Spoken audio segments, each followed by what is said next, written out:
Hello, my name is Shalon Matthews, and I am discussing the article about principles and stress, strategies for coping in difficult times.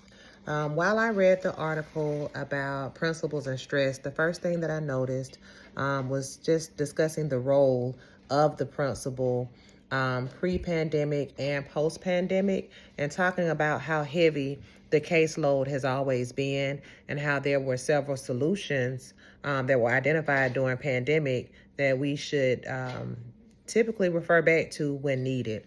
And so several things that were mentioned outside of the heavy load were dealing with coping mechanisms.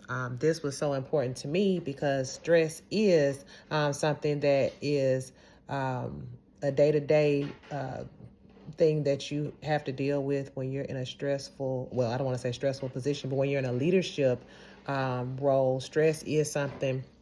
It be good stress or bad stress that you deal with. And so learning how to identify or find out about coping mechanisms is always great. And so some of the coping mechanisms that were discussed included taking breaks, not having so many meetings back to back, taking breaks, practicing self-care, making time for yourself, and getting away from technology and taking a break. So making sure that if you are out for a break, or if you need to take a personal break, then you're taking advantage of the time that you have.